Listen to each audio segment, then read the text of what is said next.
Genesis 19. The two angels arrived at Sodom in the evening, and Lot was sitting in the gateway of the city.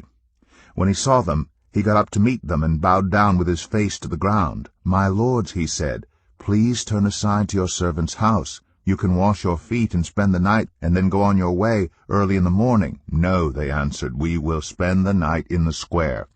But he insisted so strongly that they did go with him and entered his house. He prepared a meal for them, baking bread without yeast, and they ate. Before they had gone to bed, all the men from every part of the city of Sodom, both young and old, surrounded the house. They called to Lot, "Where are the men who came to you tonight?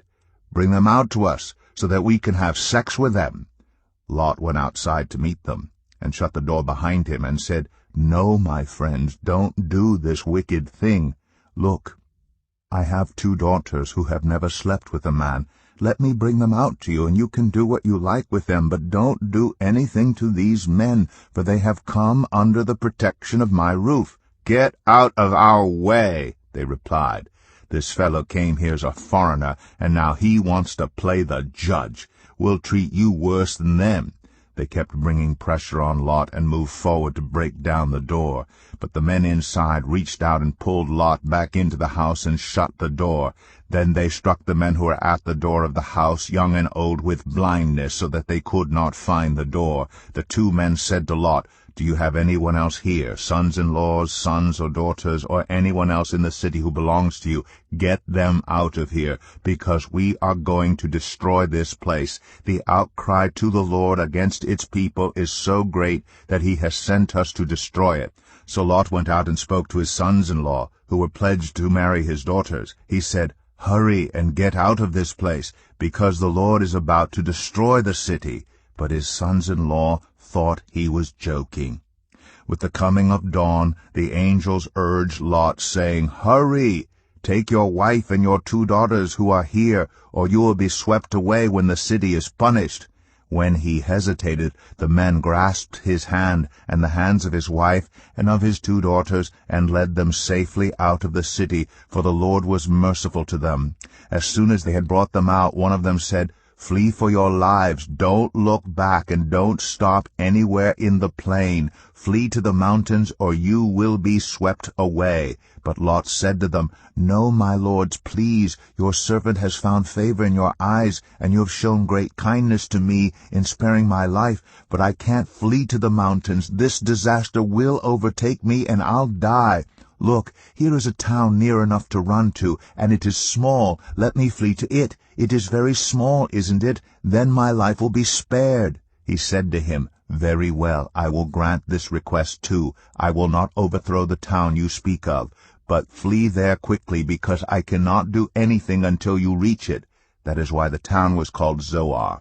By the time Lot reached Zoar, the sun had risen over the land.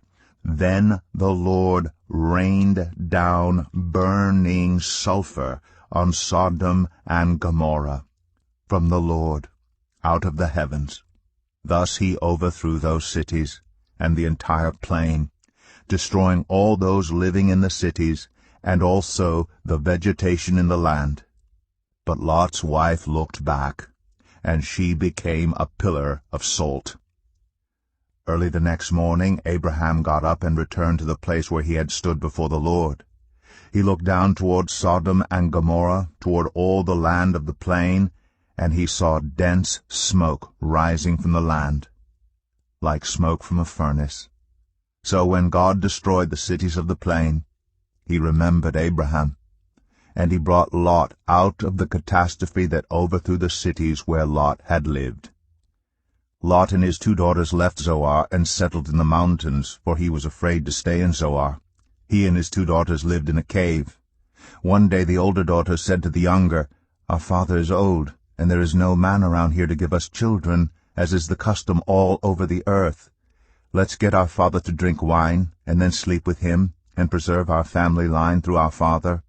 That night they got their father to drink wine, and the older daughter went in and slept with him.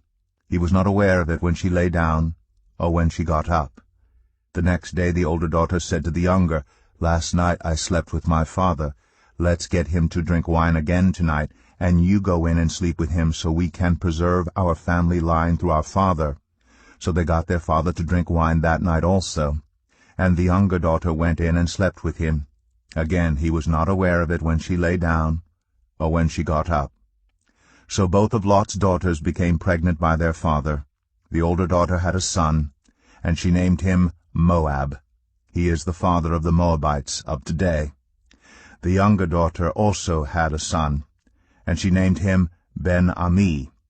He is the father of the Ammonites of today.